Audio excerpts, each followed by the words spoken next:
more kids you have, the worse your parenting becomes. People that only have one child are making homemade baby food out of organic vegetables they're growing in their own backyard. Yeah, by the time that fourth child rolls around, you're smoking a cigarette while you watch your toddler pull a year-old milk dud out from under the stove and eat it. Pick the cat hair off of it before you put it in your mouth. Come on.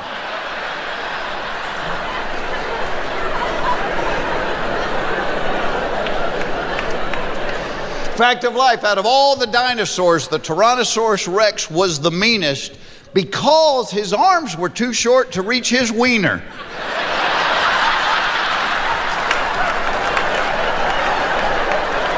That is a medically proven fact. That will make you angry. And you'll never watch Jurassic Park the same way again.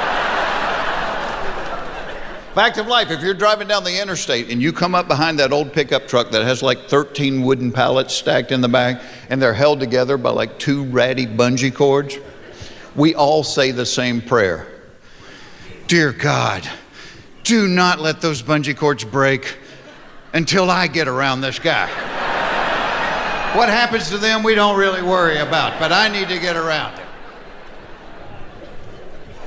Fact of life, when your kids go off to college, you need to be concerned about the excessive drinking, the wild sex, the sleeping till noon, and you need to worry your kids might be doing the same thing.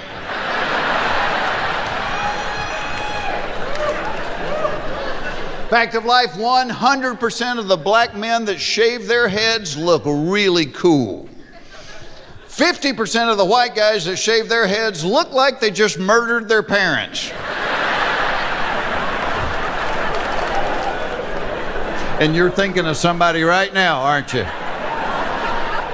Fact of life, flying on an airplane makes you gassy. Nobody ever talks about this. Nobody ever acknowledges this. We just take our little roll-around suitcase and walk to baggage claim, popping them off like a trail horse.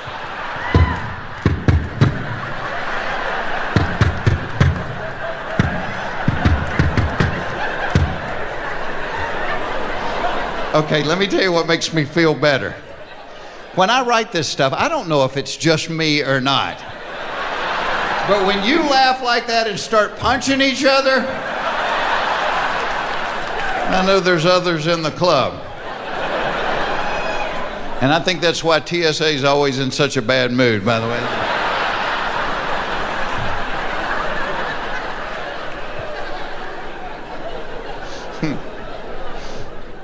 Fact of life, if you wake yourself up with a snore, the first thing you do is look around to see who's laughing at you.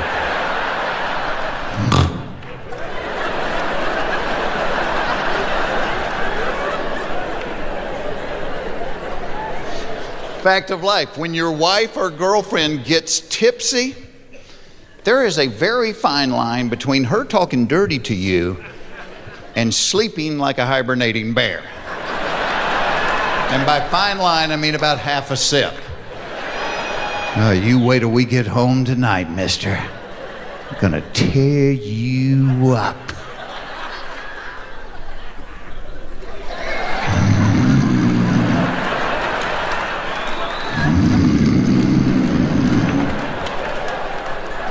And once she crosses the line, you ain't getting her back. It's like the paramedics putting the paddle on a body with no head. You're wasting your time. Baby, wake up for like 1 minute. 1 minute, please.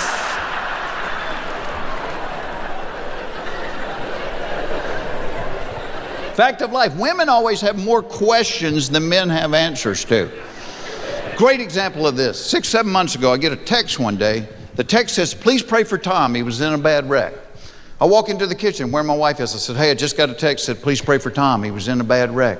She said, was he driving? I said, I don't know. I just got a text that said, please pray for Tom. He was in a bad wreck. Were Carol and the kids in the car with him? I don't know. I just got a text that said, please pray for Tom. He was in a bad wreck.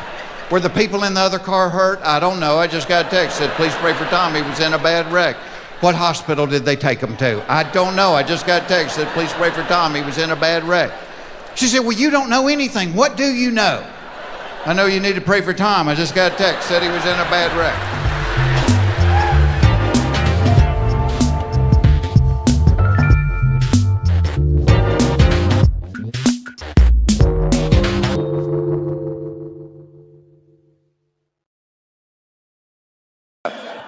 So I'm standing out in the lobby waiting on him, and I notice a table from the Atlanta Mission. And so to kill time, I walk over and look at one of their brochures, and it's a homeless shelter in Atlanta. And I realized in reading it, oh, it's a faith-based place. And the guy was sitting there, and he said, you need to come down and have lunch with me sometime. And I wrote his phone number down on it, and I'm like, yeah, well, I might. But I'd spent my life doing fundraising for kids with cancer and all, never done anything with homeless people. And in fact, this is the way I dealt with homeless people. When they came up to the window, I would reach and go, do I have $5? So they would go away. If I'm going to be honest with you, that's what I did. So he invited me down, and I asked him the first day, I said, why do you really want me here? I figured he wanted me to do a free concert or something and raise money for them, or to do their commercials on the radio or TV. And he said, no, I just wanted you to come down and meet some of the guys. Well, the first guy that sat down at our table was this 21-year-old kid named Jason. And I love knowing people's stories. That's where comedy comes from to me, is real life. And I said, Jason, what's your story? I said, you're 21. Why are you in a homeless shelter? And Jason said to me, well, he said, it was me, my brother, my mom, and my dad. And when I was 11 years old, my mom killed herself. He said, 2 years after that, my brother killed himself. And it was me and my dad. In my second year of college, my dad killed himself. And he said, I got to the point where I couldn't hurt anymore, and I started smoking crack. Flunked out of school, and that's how I'm on the street. And y'all, as I'm sitting there looking at this kid, I'm thinking, crap, I would have started smoking crack too. How much hurt can a human heart take? And I found from getting to know these guys, that was almost always the case. That the addiction, whatever it was, alcohol or drugs, that was a symptom. The cause was some kind of hurt they couldn't get over. I mean, so many of these people had been sexually violated or physically violated, and they just had a hurt they couldn't get past. And so a couple of weeks later, Joshua, the guy that invited me down, he said, you keep asking why I invited you down, I'm going to tell you. He said, I want you to lead a small group. These guys have never had a small group in their life, and I think you'd be a great leader for it. And I said, Joshua, there's 6 million people in Atlanta. You can't find a better person than me to do this? And y'all, this is the only thing we can do for God. This is the only thing we can do for God. It's when he whispers to us to say yes. That's how humbling it is. The only thing we can do is when he whispers.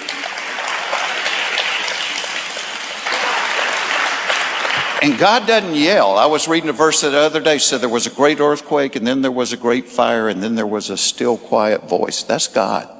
That's the still quiet voice. God doesn't yell. That's why he tells you, be still and know. When I think about the Holy Spirit, I had somebody describe the Holy Spirit to me one time. Is the Holy Spirit's kind of timid and doesn't say a whole lot. The Holy Spirit just always points to Jesus. It's like, so when the Spirit's talking to you about something, he's like, that's what he does to me. And so I said yes. I had no training. I'd been in a small group for years, but these are homeless guys. And I will tell you this about homeless people. Once you start learning their stories and they become somebody's son and somebody's brother and somebody's dad, the way you look at them totally changes. So I started leading this group, and in a tip of the hat to Chick-fil-A, I had to buy chicken biscuits just to get them to come. They wouldn't come unless I had chicken biscuits. So I had 12 guys, started with me and 12 guys. And they didn't really participate. They didn't talk a lot. So I was trying to think of questions for them. And one of my early questions, I said to them, what is the Bible? And one of the guys said, it's just a book of rules. And I'm thinking, no, it's the greatest love story that's ever been written. So he said, it's a book of rules. And my buddy that was sitting there with me, he goes, really? He said, it's a book of rules. And he picked up his Bible and there was a trash can there and he dropped it in there. He said, if it's a book of rules, would that bother you? And one of the guys, the guy in the class that I was scared to death of, big, huge guy named Wayne, got up, walked over and he pulled that thing out of the trash can and he wiped it off. And he said, don't ever do that again. I said, well, Wayne, if it's a book of rules, why does that bother you so much? And Wayne said, let me tell you a story. He said, when my mother died, he said, I inherited $70,000 from an insurance policy. He said, I'd never had money in my life. He said, and I lost my mind. He said, we started buying crack. I got 2 girlfriends and we started partying all day long. He said, and when you're partying like that, you don't go to work. So I got fired about a week later. He said, but we didn't care. We had money and we were partying. And he said, 2 months later, I got evicted out of my apartment. He said, so I had my stuff in some suitcases and backpacks. He said, and we just moved to cheap hotels and we're partying day and night. He said, but as we're moving around, I'm losing my stuff piece by piece. And he said, the only thing that I had from my mother was a Bible that she gave me when I was a little kid. And on the front page on the inside, she had written this love letter to me, telling me about how Jesus was the answer. He said, and as we're bouncing around, I realized I've lost the backpack that had that Bible in it. He said, this goes on for a few more months and then the money runs out. He said, next day the 2 girlfriends leave. And now I don't have an apartment. I don't have a job. I've got a crack habit and I'm on the street. He said, I'm on the street for a year and a half, living on the street, begging people for money. Still got my crack habit. He said, and this guy came by one day and he picked 2 of us, said he needed help with a project. Wayne being a big, strong guy, he picked Wayne and another guy and he took them to a place about 100 miles away where this guy had bought an old apartment building, 2-story apartment building. He was cleaning it out. He was going to refurbish it and rent the apartments. So Wayne said, I started on the bottom. My buddy started on the top. He said, I got all my stuff cleaned up, bagged up, and put it in the dumpster. He said, and I went upstairs to help my buddy, and he was down to the last room. He said, but out in the hall, he had a pile of stuff in the corner. I'm like, dude, you want me to bag that stuff up? And the guy said, well, those are things I found that might be worth something if you want to look through it before we bag it up. And Wayne said he went over there and started looking through the stuff and he reaches down in the dust and the dirt and he pulls the book out and he opens it up and there's the love letter from his mom.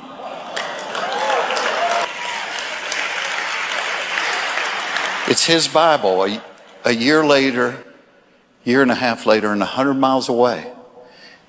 And he said, I collapsed to the floor and started sobbing. If you put that in a Hollywood movie, nobody would believe it.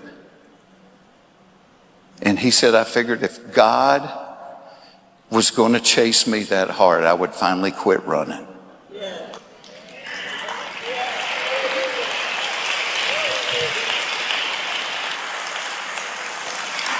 But y'all, that's the God we serve. That's how much he loves us. And I just want to encourage y'all to be bold for people. Change. It's like my daughter's growing up, had a hamster, a little white hamster. His name was Herman. And one day Herman's hair started falling out. A lot. And my wife got concerned about it. She said, you know, I think we need to take Herman to the vet. I said, baby, Herman costs $5. Perhaps it's time we let Herman loose out in the woods. You know. Born free. And she started getting mad at me. And I said, honey, I said, let me tell you something. When I was growing up, there was no chance we had a $5 pet that was going to see the inside of a veterinarian's office. Very few of our pets went to the veterinarian. You know what happened to our pets? They ran away. I remember one time my brother and I found this dog and we brought him home and that dog barked all night long for the first 3 nights we had him. Then on the 4th day while we were at school, he ran away. We had a cat that started clawing my mother's curtains. She ran away. I remember having goldfish that ran away. But my wife was like, oh no, she said, Herman is our pet. He's our responsibility. I'll take him to the vet. And she did. She took that $5 hamster to the vet. And $65 later, Herman's hair is still falling out. And I said, $65? We could have bought 13 new Hermans for $65. I said, when your medical bills are 13 times what you're worth, either you are really, really cheap or you are really, really sick. I said, let's put it this way. I said, let's say your grandmother went to the doctor and they told her it was going to take $13 million to make her well. I said, you cannot look me in the eye and tell me there's not a chance. We'd be calling the kids downstairs going, girls, sit down. We've got some bad news. Meemaw has run away.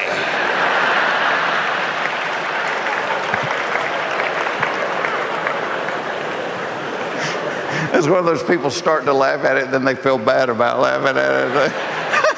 Oh, I don't know why a dog can eat his own vomit, gobble up cat poop, and lick his rear end for hours and be totally fine. But if he eats half a candy bar, he dies.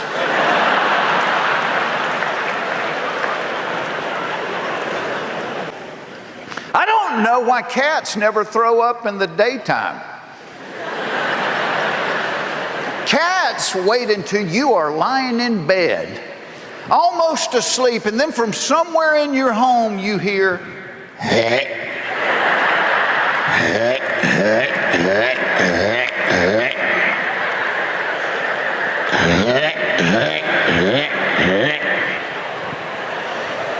remind me to put my slippers on in the morning.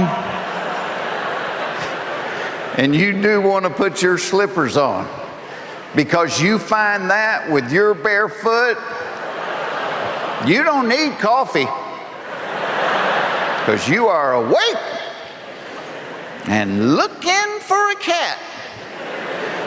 And my wife, bless her heart, she has to clean it up every time. And it's not that I haven't tried, I have. It's just every time I get near it, I make the same noises the cat makes.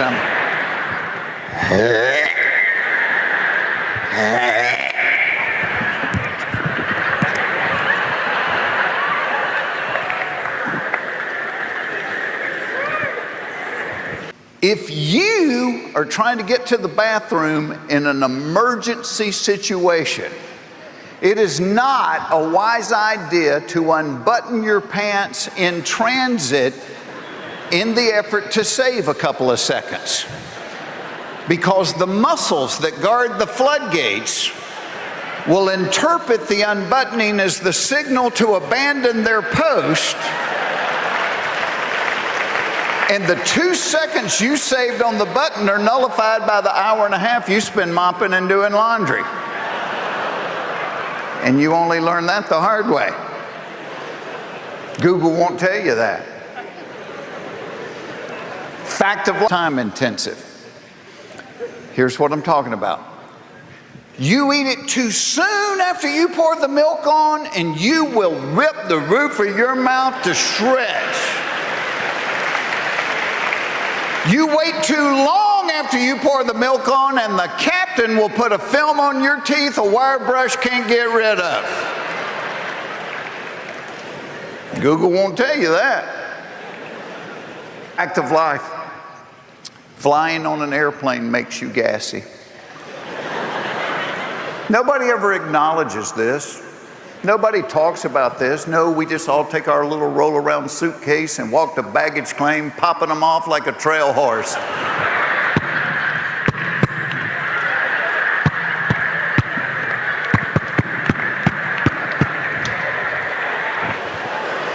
Okay, when I write this, I don't know if I'm the only one doing it or not. Got a few little giveaway laughs in this crowd. Fact of life.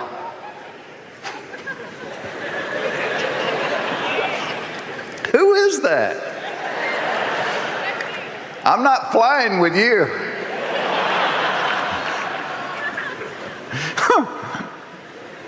Fact of life. Come on, doughboy, pedal on. don't know why only rednecks are seeing UFOs.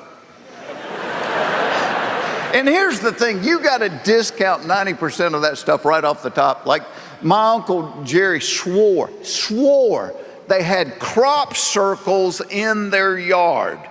And then we talked to his wife and found out she had called Goodwill and they'd come and pick up the trampoline and the boat trailer. So, hey, mystery solved, all right? But let's just say for a minute, the aliens were real and they were coming to Earth, but they didn't want people to know they were coming to Earth. It would make sense that they only revealed themselves to rednecks. Because A, we usually live out in the country, so there's not going to be a lot of witnesses. B, we have no credibility with the media. I mean, people might believe a doctor from UCLA if he saw one and said, well, they appeared to be bipods from a hydrogen and nitrogen enriched environment whose primary respiratory organ was located within their moist translucent epidermis. As opposed to Cletus in his overalls going, it looked like a giant booger with real skinny legs. It's funny, whenever I get invited to something like this, I think because I hosted Are You Smarter Than a Fifth Grader? Yeah, somebody asked me, what was your favorite part of doing that show? And I said, the part where they handed me the cards with the answers on it. That was my favorite part. But I think people think because I hosted that show that I'm smarter than I am. And I'm like, I knew none of that stuff. I'm not like Alex Trebek. We had a lady on one day, they asked her, it was like a second grade grammar question. It was something about an antonym. And she said, oh, I remember there were homonyms and synonyms and antonyms. She said, I can't remember the difference in them. Can you use it in a sentence? My antonym came over for Christmas dinner. I know nothing. I'm an idiot. In fact, when I started hosting that show, I started making... I don't know why in 2017 there's still certain jobs that are men's jobs or women's jobs. Like if there's a... Yeah. But there are. Like if there's a noise in the house in the middle of the night, whose job is it to go check it out? It's the man. You never see this.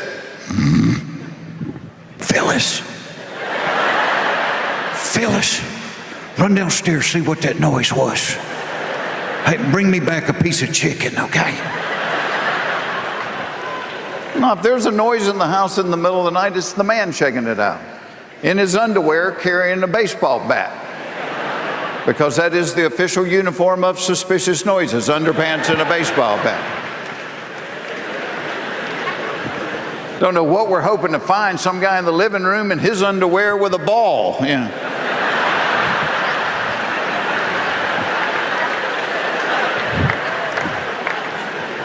And my dad didn't even need the baseball bat because my dad always wore those gigantic boxer shorts that were always gapped open in the front. That gap was like a taser to a thief. Shut the gap, shut the gap. Take my wallet, just shut that gap. No more reality TV shows. Seriously. If I want to watch the day-to-day life of unattractive, uneducated people, I will hang out with my own family. Thank you very much.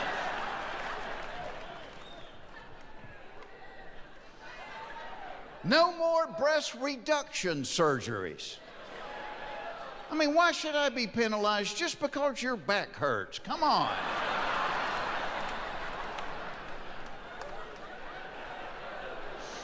Take an Advil, for crying out loud. No more commercials where some law group is trying to get somebody to sue somebody else.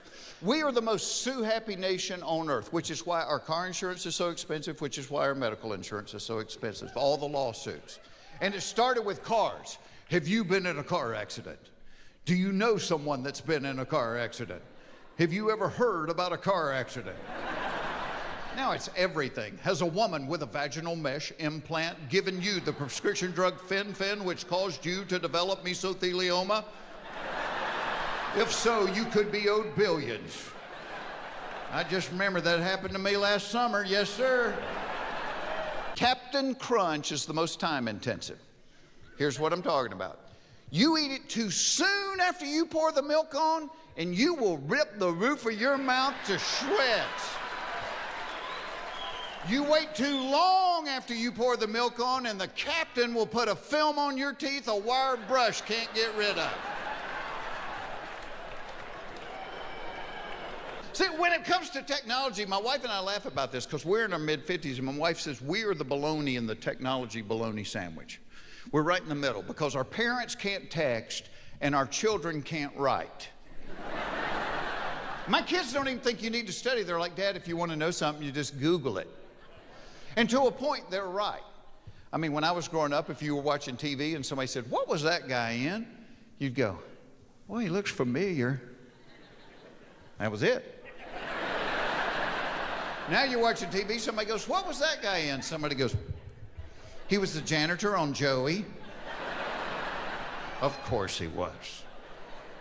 But I try to tell my kids, I said, yeah, there's a lot of stuff you can learn from Google. I said, but there's just as much stuff you can't learn from Google. You only learn it from life experience. You'll usually learn most of it the hard way. It's stuff that's not Googleable. So, I mean, it's like going to the drive-in movie by yourself. You can do it, but it ain't ending in a smile. You're an adult. If you want a cookie, eat a cookie. If you want sugar-free, eat celery. Quit wasting valuable cookie dough on sugar-free cookies. Nobody likes them. Now, you hear this a lot in an election year. Like, if you are trying to get to the bathroom in an emergency situation, it is not a wise idea to unbutton your pants in transit trying to save a couple of seconds. Because the muscles that guard the floodgates will interpret the unbuttoning as the signal to abandon their post, and the 2 seconds you saved on the button are nullified by the hour and a half you spend mopping and doing laundry. You only learn that the hard way. Fact of life, if you're driving down the interstate and you come up behind that old pickup truck that has like 13 wooden pallets stacked in the back and they're held together by like 2 ratty bungee cords, we all say the same prayer. Dear God, do not let those bungee cords break. Fact of life, when your kids go off to college, you need to be concerned about the excessive drinking, the wild sex, the sleeping till noon. And you need to worry your kids might be doing the same thing.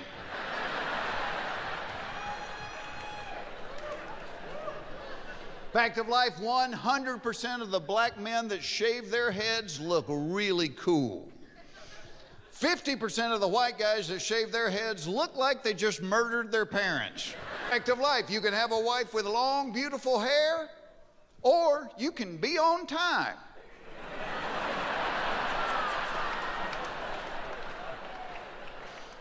Fact of life, if a cable or satellite company promises you something for free, in 6 months you are going to get a bill that looks like Ron White's bar tab.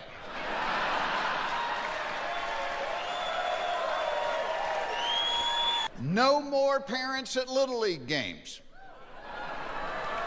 We've tried it, it doesn't work. Children's recreational sports were started for kids to have fun. It is the grown-ups that took the fun out of it. Seriously, parents, no more serious. Parents, no more yelling at the coaches. The coaches are not the reason your child is not going to play professional sports. Your genetics are the reason your child is not going to play professional sports. And no more trophies for everybody. No more not keeping score. Seriously, no matter how badly you don't want to hurt somebody's feelings, the truth in life is there are winners and there are losers. And if you don't believe me, let's get in my car and go to Walmart after midnight. Walmart after midnight makes The Walking Dead look like America's Next Top Model.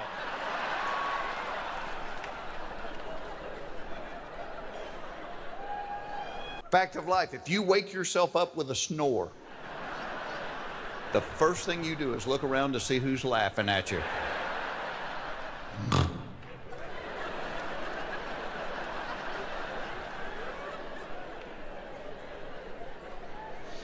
Fact of life, when your wife or girlfriend gets tipsy, there is a very fine line between her talking dirty to you and sleeping like a hibernating bear. And by fine line, I mean about half a sip.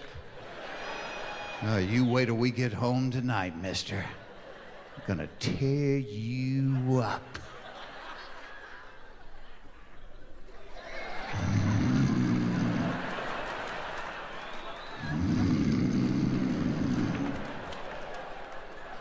And once she crosses the line, you ain't getting her back. It's like the paramedics putting the paddle on a body with no head. You're wasting your time. Baby, wake up for like 1 minute. 1 minute, please.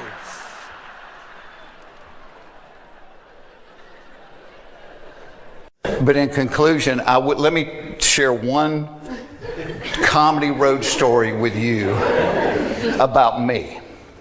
So, COVID started in 2020. So the summer of 2019, Larry, the cable guy, and I were doing a bunch of dates together that summer. And when you do summer dates, they're almost all outside. You're either doing amphitheaters or country music festivals or, fairs. You're always outside, and you get used to being hot. We did a music festival in Phoenix. It was 112 when we went on stage. And the promoter was trying to make us feel better. He goes, "Come on, fellas, it's the dry heat." I said, "So is the electric chair. It's 112 degrees, So, but I don't sweat very much. I mean, you can see I don't sweat when I'm up here. And so we do this show one night in the South. I'm not even going to say the name of the city because there may be a computer genius here that can get the footage of this. But we did a show one night, and it was not only hot, it was humid as rip. So 10 minutes in the show, I got sweat dripping off my nose onto the stage. 20 minutes in, looks like a wet t-shirt contest.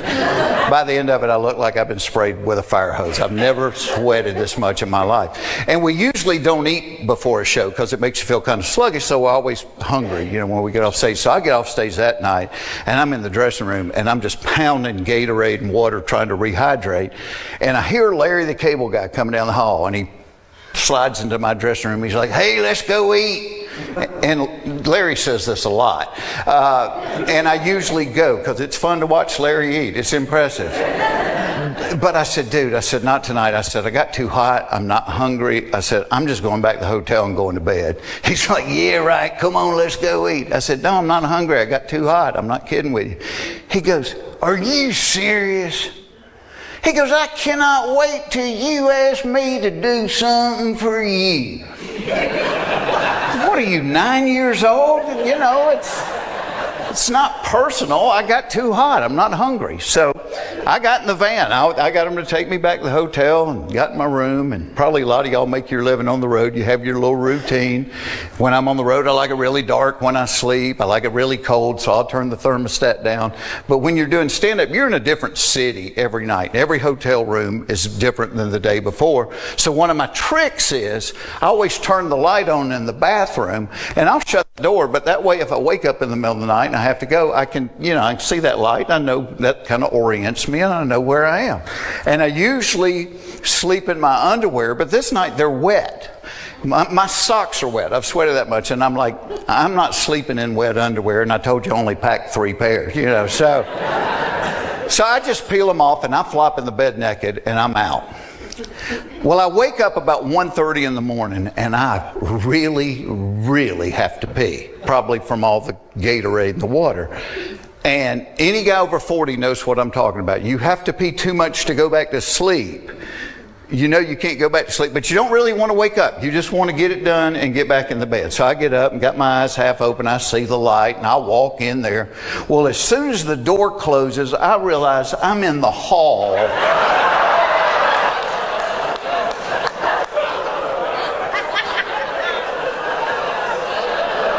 of a really nice hotel without a stitch of clothes on. And you want to wake up in a hurry, forget coffee. This is the way to do it right here. So I'm trying to think through it. Well, Larry's room was right across the hall from mine. And I'm thinking, thank God, I run over there and I'm knocking on the door and he's not answering, and all I can picture him peeking through the keyhole and laughing. But as I'm knocking on the door, I hear the elevator ding. And I'm like, okay, well, I got a 50-50 shot. They're either going to get off and go the other way, or they're going to get off and come towards me. And sure enough, these two Korean guys, they're talking with each other. They get off and they start walking right towards me. And I'm like, what do you do? What do you do? And I'm like, you act like nothing's up. That's what you do. So I start walking towards them. Literally past them in the hall. Hey, how you doing? And one of them said something, which I really hoped meant, wow, that was impressive. But when I looked it up on Translator, I found out it meant, did you see her mustache?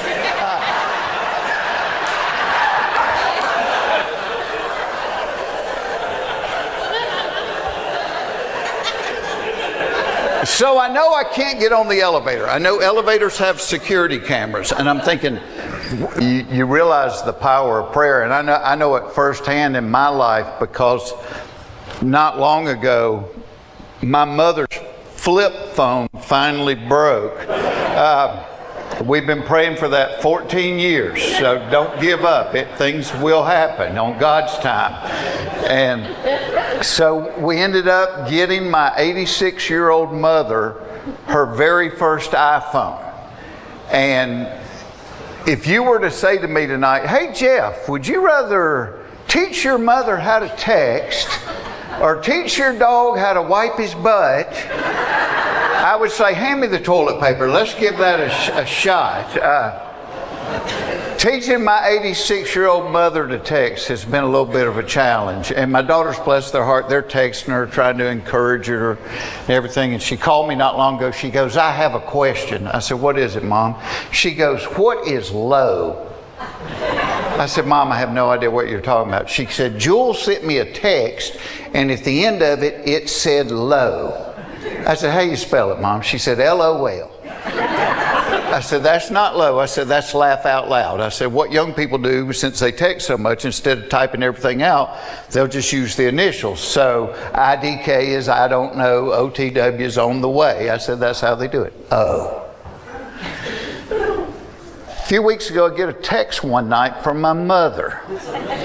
IYGTTGSINSK. I'm like, oh God, Mom's had a stroke. I called her up. I said, Mom, what did you just text me? She said, I was doing like the girls do. I said, if you go to the grocery store, I need some ketchup. Well, of course you did. Why didn't I see that? But you know, with my comedy, people always ask, where do you come up with stuff? And I don't look for stuff. I assume if I think something, or my wife says something, or my family does something, other people are thinking and saying and doing the whole thing. And then COVID hit, and I went 2.5 years without getting to do this at all. And I really missed it. I missed traveling. I grew up in Hapeville, Georgia. I'd never been anywhere through comedy. I've been to all 50 states. And my wife will cherry pick my gigs and decide where she wants to go. And then all of a sudden we didn't go anywhere for a couple of years, and she really missed the travel. So when it became evident we weren't going to go anywhere, my wife ordered like 4 or 5 travel magazines, and she was kind of living vicariously through them.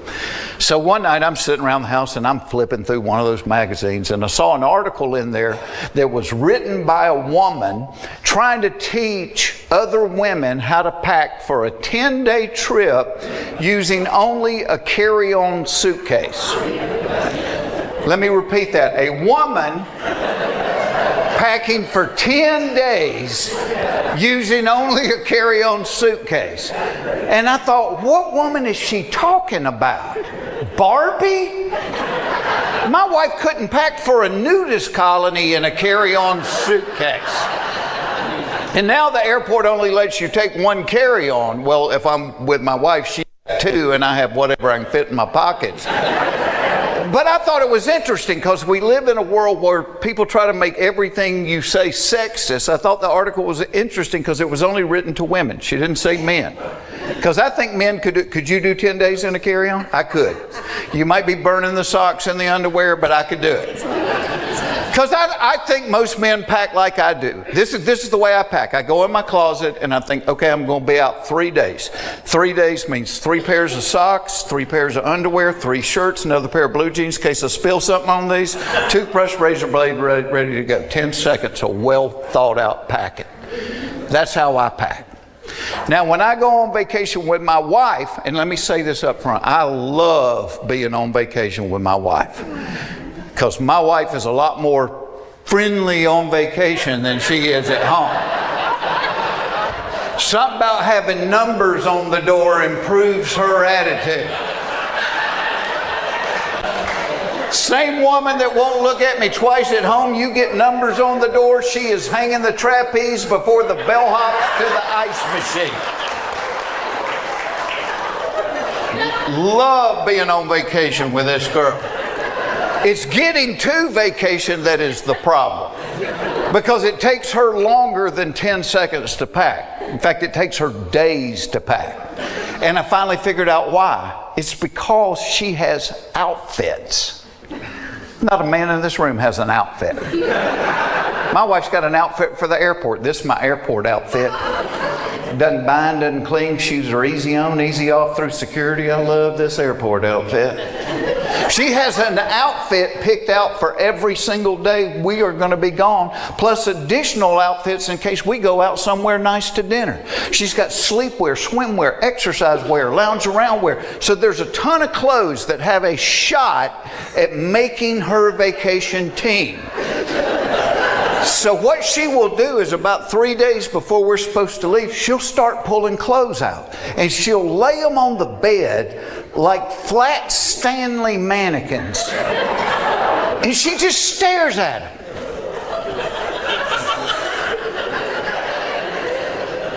Sometimes she'll call me and come here and need your help.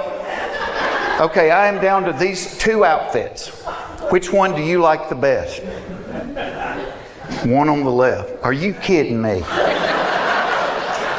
What's wrong with the one on the right? There's nothing wrong with it. I like that one on the left. I knew I shouldn't have called you. I love the one on the right. You know what? Now that I really think about it, I love the one on the right. No, you don't. You're just saying that. Now I don't know what to do. I know what to do. I'm going to go jump in front of a bus. Why don't you stand here and stare at this for a while? See, because with me, once my clothes are packed, I'm packed. With my wife, the clothes, that's just the foundation. Her packet, it's like an archaeological dig. There's many, many layers to it. Because once she has the clothes picked out, now she has to go back and pick out the jewelry that goes with each particular outfit. These ladies are like, yes, she does. If you watch court TV, that's what they call the jewelry selection process.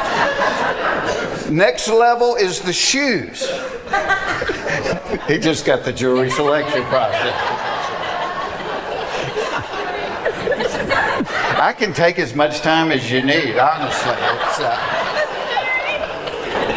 The shoes take a long time. She spends longer picking shoes for vacation than we spent picking names for our children. I mean, my wife loves shoes. I hope to God she never has to choose between me and her shoes.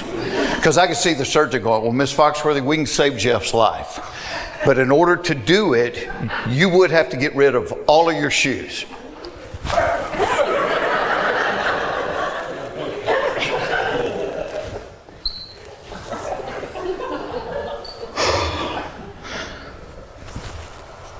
He said he wants to be cremated.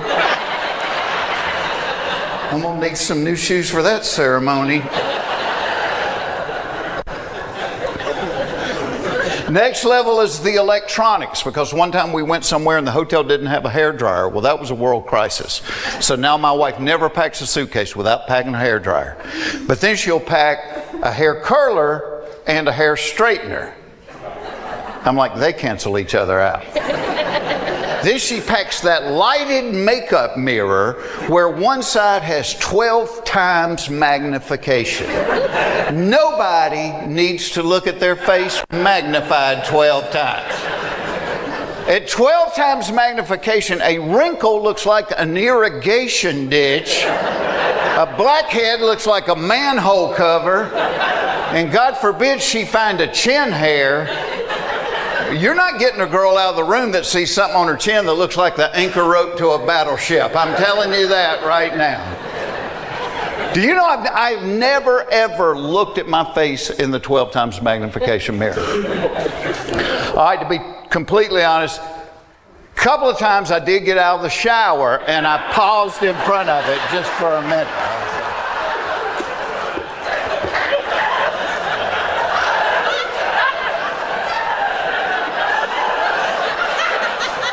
Buenos dias, señor enchilada grande. Dude, by the way.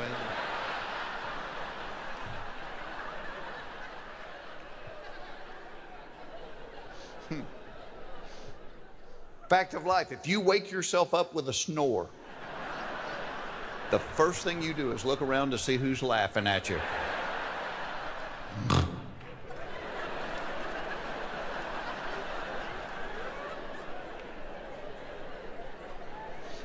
Fact of life, when your wife or girlfriend gets tipsy, there is a very fine line between her talking dirty to you and sleeping like a hibernating bear. And by fine line, I mean about half a sip. You wait till we get home tonight, mister. I'm gonna tear you up.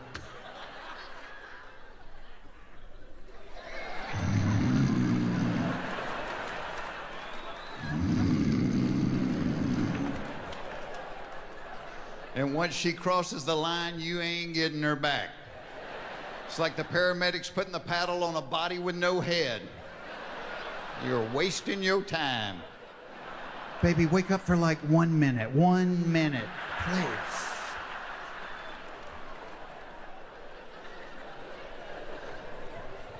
Fact of life, women always have more questions than men have answers to. Great example of this. 6, 7 months ago, I get a text one day. The text says, please pray for Tom. He was in a bad wreck. I walk into the kitchen where my wife is. I said, hey, I just got a text that said, please pray for Tom. He was in a bad wreck. She said, was he driving? I said, I don't know. I just got a text that said, please pray for Tom. He was in a bad wreck. Were Carol and the kids in the car with him? I don't know. I just got a text that said, please pray for Tom. He was in a bad wreck. Were the people in the other car hurt? I don't know. I just got a text that said, please pray for Tom. He was in a bad wreck. What hospital did they take him to? I don't know. I just got a text that said, please pray for Tom. He was in a bad wreck. She said, well, you don't know anything. What do you know? I know you need to pray for Tom. I just got a text, said he was in a bad wreck.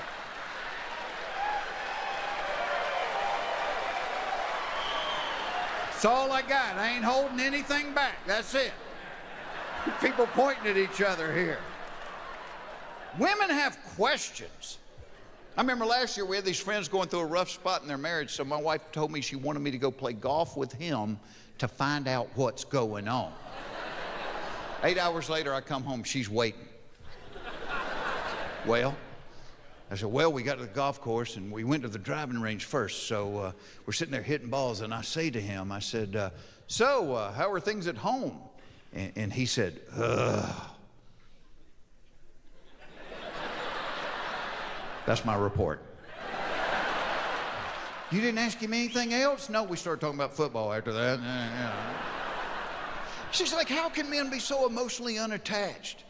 I said, well, that's just the way we're wired. We can't afford to be emotionally attached. Not the way we talk to each other. This is the way men talk to our friends, the guys we love the most. A guy will be walking down the street, see one of his best friends and say, Mike, how you doing? I love that shirt. Did Elton John have a yard sale? What the hell do you weigh now? About 2 tons? Good God, dude, eat a salad, you bald-headed fat bastard. That's how we talk to our friends. I told my wife, if women talk to their friends the way men talk to our friends, y'all would never get out of bed. It would be fun to watch, so. Phyllis, is that a vein on your leg or a tattoo of the Amazon River? Judy, I love those stretch pants. Did you drop a bag of marbles in the back of them?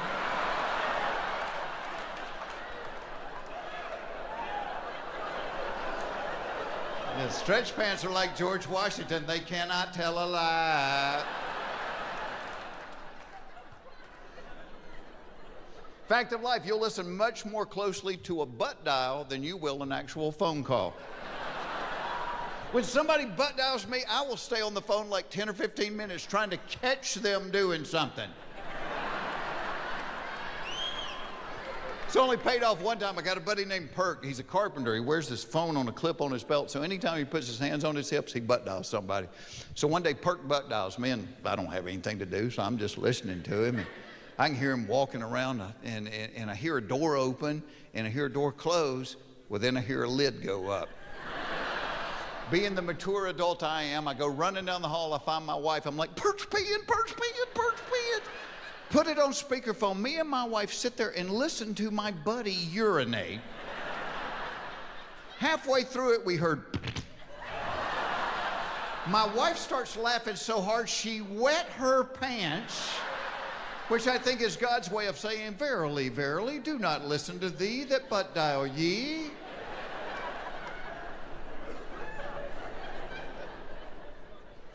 Fact of life, you do not want a kidney stone. You may want to fall wiener first in a badger hole, but you do not want a kidney stone. How many people have had a kidney stone? Oh, quite a few. How many people have fallen wiener first in a badger hole? All right, here's how I know you don't want a kidney stone. About 6 months ago, I'm in the tire store getting new tires for my truck. I'm at the counter paying for them. Feel great. All of a sudden, it's like Chuck Norris kicked me in the back. I made a noise. I was like, ah! I didn't say it was a masculine noise. I said it was a noise. About 10 seconds later, it hit me again. I was like, well, Dwayne, the kid that is ringing me up at the cash register, looks at me and says, and I quote, hey, I ain't no doctor, which caught me off guard. I mean, it did. Well, I just assumed that he was, and he didn't like wearing his stethoscope while he was changing the tires. He goes, I ain't no doctor, but I think you got a kidney stone because my brother had one, and that's what he acted like. And it's not that I didn't trust Dwayne's diagnosis, but I got to thinking, you know, Jeff, you have a little money. Why not get a second opinion? So I have a buddy that's a urologist, and I called him. I said, dude, I think I might have a kidney stone. He said, well, come in, we'll take an x-ray. So they go in and take the x-ray, and he comes out, and he thinks he's a comedian. He's like, well, I got good news and bad news. He said, the good news is you don't have a kidney stone.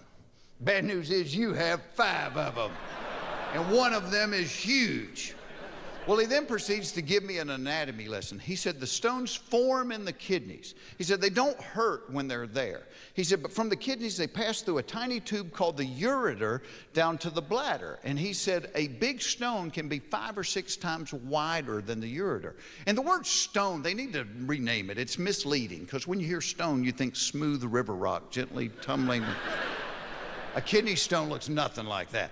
A kidney stone looks like a ninja Death Star.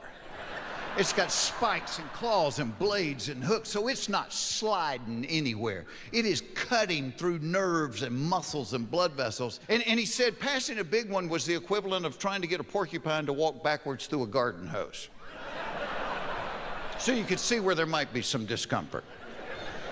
And I really thought I knew what pain was before this. I remember when I was about 20, I'm spending the night at a buddy's house, and I got up in the middle of the night to go get a glass of water, and I didn't turn the light on, and I hit my little toe on their coffee table.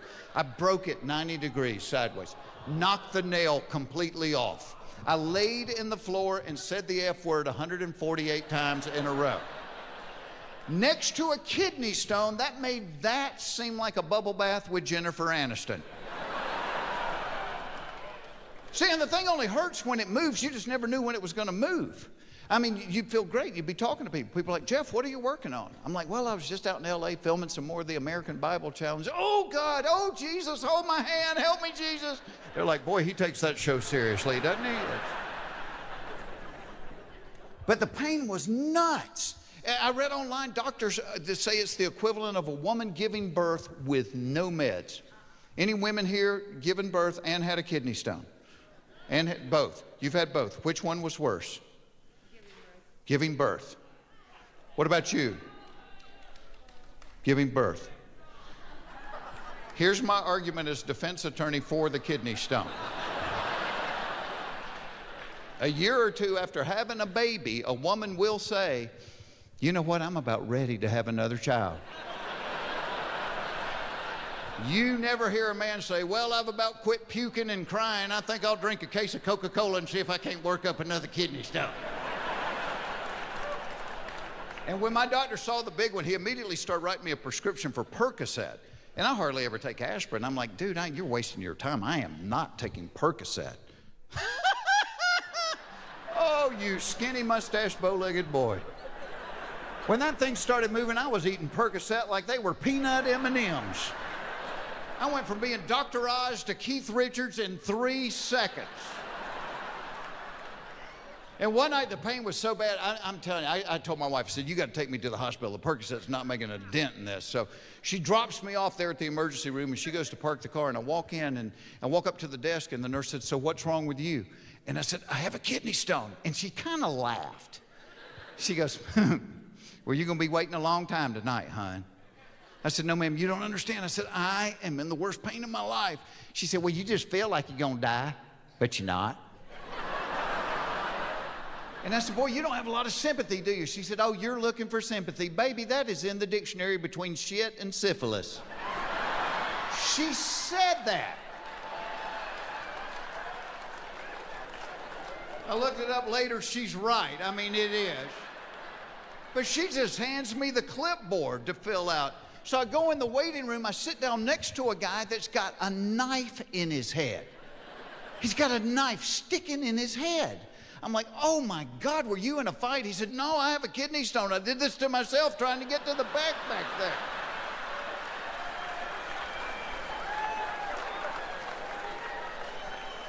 And sometimes when it would move, it would land in such a way it would block the urine stream, and then that ureter would balloon out. And it was the weirdest feeling because you felt like you were going to wet your pants, but then when you went, holy cow, did it hurt. So half your brain's like, you better go to the bathroom. You're going to embarrass yourself. You're going to wet your pants. And the other half's like, don't do it. It's going to hurt. And the kidney stone was like that Somali pirate in the movie Captain Phillips going, look at me. I am the captain of the ship now. I make the rules. And they had you pee through a strainer. Did they make you pee through a strainer? Because they want to find out what the stone's made of so they can take that out of your diet. So I felt like, you know, at Christmas when you watch the old Rudolph thing, the prospector, Yukon Cornelius. That's what I felt like. Nothing. So y'all, this went on for 6 weeks. 6 weeks, every day I was in this pain. And you know, the thing would lodge and it'd block the urine, then it would move and it would hurt. And then all of a sudden I hit about 4 days where I felt great. And I thought, well, did I miss it in the strainer? Or maybe I passed it. And so I went back to the doctor and they took another x-ray. Well, the thing had lodged right in a bend in the ureter next to the bladder. But because it was lodged, it wasn't moving, so it didn't hurt. And it wasn't blocking the urine stream. And I'm like, hey, let's leave it there till the Lord comes back. But the doctor's looking at the x-ray. He goes, I don't like where that thing is at. He said, I'm going to give you about a week to pass it, and if you don't, we're going to have to go get it. I have a question. When you say go get it, what kind of trip are we talking about there? He said, well, we've got this flexible metal cord that has a retractable claw at the end of it. He said, we'll run that cord up the exit-only ramp, through the bladder. He said, we'll grab that stone and we will drag it out kicking and screaming. He said, once we get it out, we'll put a stent in that claw, go right back in a second time, and insert that stent into the walls of the ureter, which by now, quite honestly, have lost the will to live. He said, we'll leave it in there for 3 or 4 days. We'll go back in a third time, grab that stent, and yank it out. And I am thinking, since they outlawed waterboarding, this has got to be what they are doing to get terrorists to talk. So where's bin Laden? I do not know. All right, well, we're going to get that little metal cord with a claw and see if we can't find a kidney stone.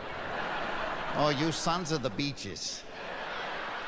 He is living in Pakistan in a White House on the corner. The gate code is yeah. You will find him upstairs, last bedroom on the left. The idea of 3 trips with the claw scared the willy out of me.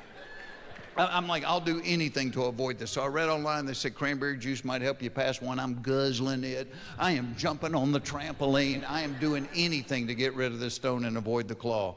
And it must have worked, because a couple of nights later, my wife and I were watching TV. I got up at one point to go to the restroom, and right in the middle of it, I had just real quick, sharp pain. You know, it was like, ugh. Y'all, I looked down, and there is this black, spiky, little pea-sized marble rolling down the inside of the toilet towards the hole. And my mother always says, Jeff, you don't have to tell everything. And I'm like, Mom, there's good money in it, trust me. All right? The more kids you have, the worse your parenting becomes. People that only have one child are making homemade baby food out of organic vegetables they're growing in their own backyard. Yeah, by the time that 4th child rolls around, you're smoking a cigarette while you watch your toddler pull a year-old milk dud out from under the stove and eat it. Pick the cat hair off of it before you put it in your mouth. Come on.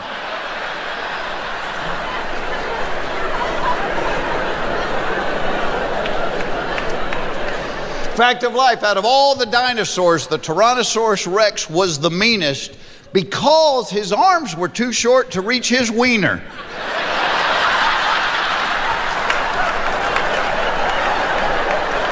That is a medically proven fact. That will make you angry. And you'll never watch Jurassic Park the same way again. Fact of life, if you're driving down the interstate and you come up behind that old pickup truck that has like 13 wooden pallets stacked in the back and they're held together by like 2 ratty bungee cords, we all say the same prayer. Dear God, do not let those bungee cords break until I get around this guy. What happens to them, we don't really worry about, but I need to get around him. Fact of life, when your kids go off to college, you need to be concerned about the excessive drinking, the wild sex, the sleeping till noon, and you need to worry your kids might be doing the same thing.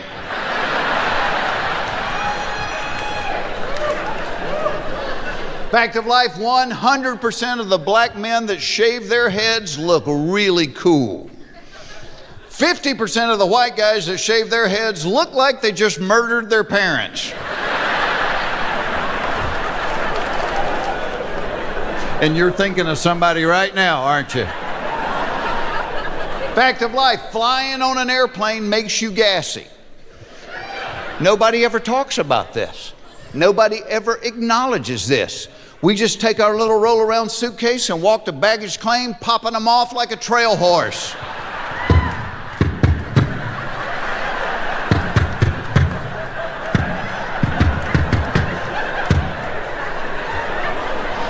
Okay, let me tell you what makes me feel better.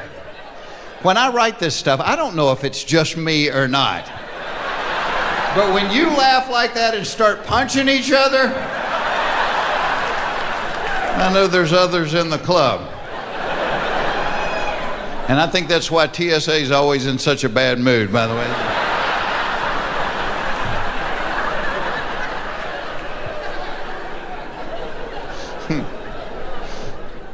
Fact of life, if you wake yourself up with a snore, the first thing you do is look around to see who's laughing at you.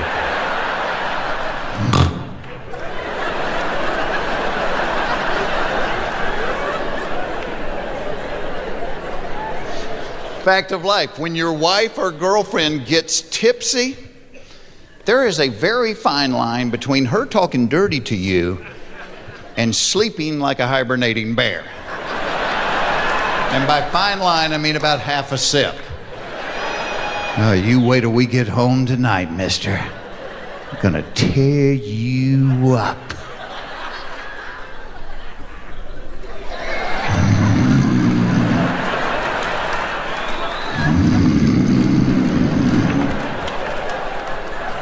And once she crosses the line, you ain't getting her back. It's like the paramedics putting the paddle on a body with no head. You're wasting your time. Baby, wake up for like 1 minute. 1 minute, please.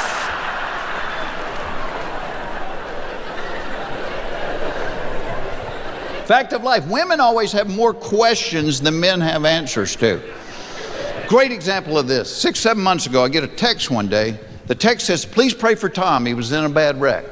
I walk into the kitchen where my wife is. I said, hey, I just got a text that said, please pray for Tom. He was in a bad wreck. She said, was he driving? I said, I don't know. I just got a text that said, please pray for Tom. He was in a bad wreck. Were Carol and the kids in the car with him? I don't know. I just got a text that said, please pray for Tom. He was in a bad wreck. Were the people in the other car hurt? I don't know. I just got a text that said, please pray for Tom. He was in a bad wreck. What hospital did they take him to? I don't know. I just got a text that said, please pray for Tom. He was in a bad wreck. She said, well, you don't know anything. What do you know? I know you need to pray for Tom. I just got a text said he was in a bad wreck.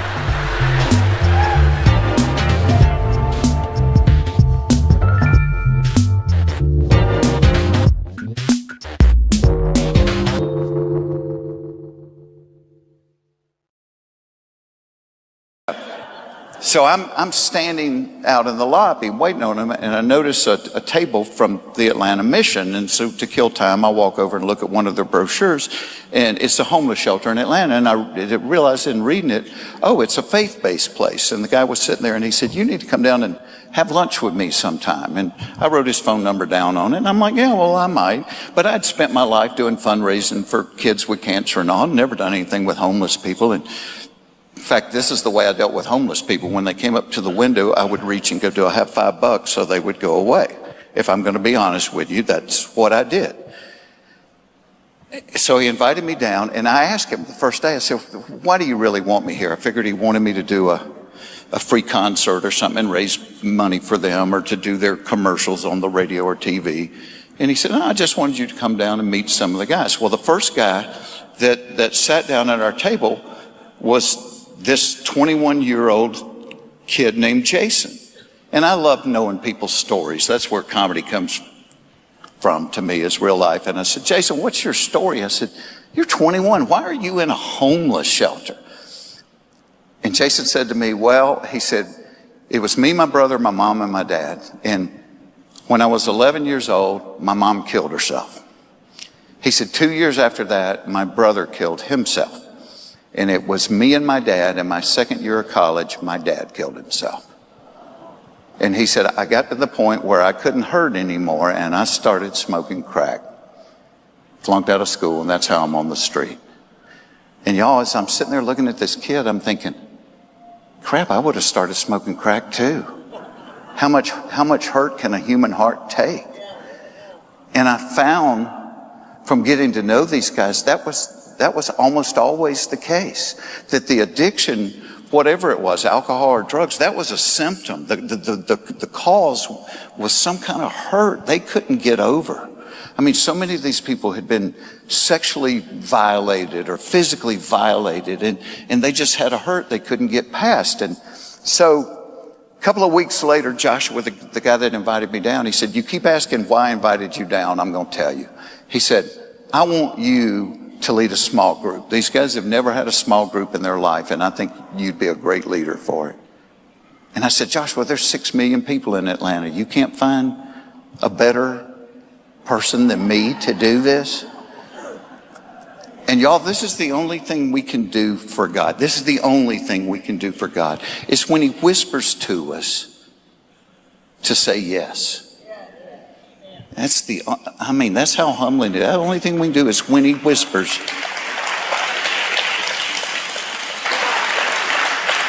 And God doesn't yell. I was reading a verse the other day, said there was a great earthquake, and then there was a great fire, and then there was a still, quiet voice. That's God. That's the still, quiet voice. God doesn't yell. That's why he tells you, be still and know. When I think about the Holy Spirit, I had somebody describe the Holy Spirit to me one time. Is the Holy Spirit's kind of timid and doesn't say a whole lot. The Holy Spirit just always points to Jesus. It's like, so when the Spirit's talking to you about something, he's like, that's what he does to me.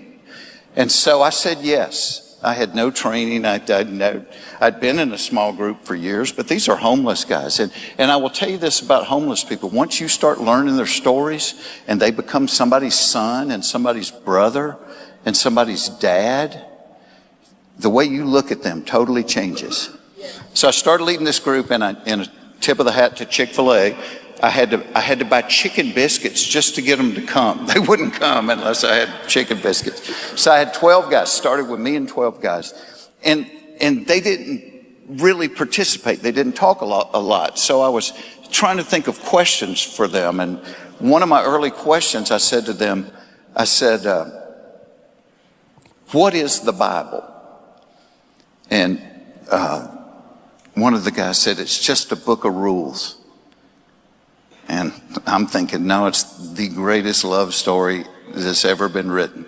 So he said, it's a book of rules. And my buddy that was sitting there with me, he goes, really? He said, it's a book of rules. And he picked up his Bible, and there was a trash can there, and he dropped it in there. He said, if it's a book of rules, would that bother you? And one of the guys, the guy in the class that I was scared to death of, big, huge guy named Wayne, got up, walked over, and he pulled that thing out of the trash can, and he wiped it off. And he said, don't ever do that again. I said, well, Wayne, if it's a book of rules, why does that bother you so much? And Wayne said, let me tell you a story. He said, when my mother died, he said, I inherited $70,000 from an insurance policy. He said, I'd never had money in my life. He said, and I lost my mind. He said, we started buying crack. I got 2 girlfriends, and we started partying all day long. He said, and when you're partying like that, you don't go to work. So I got fired about a week later. He said, but we didn't care. We had money and we were partying. He said, 2 months later, I got evicted out of my apartment. He said, so I had my stuff in some suitcases and backpacks. He said, and we just moved to cheap hotels, and we're partying day and night. He said, but as we're moving around, I'm losing my stuff piece by piece. And he said, the only thing that I had from my mother was a Bible that she gave me when I was a little kid. And on the front page on the inside, she had written this love letter to me, telling me about how Jesus was the answer. He said, and as we're bouncing around, I realized I've lost the backpack that had that Bible in it. He said, this goes on for a few more months, and then the money runs out. He said, next day, the 2 girlfriends leave. And now I don't have an apartment. I don't have a job. I've got a crack habit, and I'm on the street. He said, I'm on the street for a year and a half, living on the street, begging people for money, still got my crack habit. He said, and this guy came by one day, and he picked 2 of us, said he needed help with a project. Wayne being a big, strong guy, he picked Wayne and another guy, and he took them to a place about 100 miles away where this guy had bought an old apartment building, 2-story apartment building. He was cleaning it out. He was going to refurbish it and rent the apartments. So Wayne said, I started on the bottom. My buddy started on the top. He said, I got all my stuff cleaned up, bagged up, and put it in the dumpster. He said, and I went upstairs to help my buddy, and he was down to the last room. He said, but out in the hall, he had a pile of stuff in the corner. I'm like, dude, you want me to bag that stuff up? And the guy said, well, those are things I found that might be worth something if you want to look through it before we bag it up. And Wayne said he went over there and started looking through the stuff, and he reaches down in the dust and the dirt, and he pulls the book out, and he opens it up, and there's the love letter from his mom.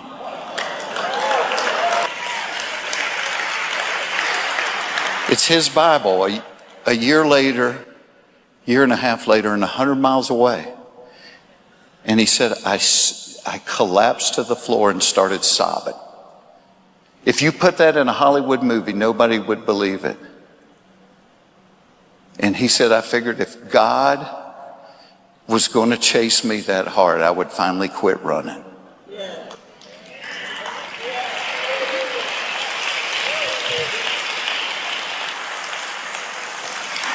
But y'all, that's the God we serve. That's how much he loves us. And I just want to encourage y'all to be bold for people.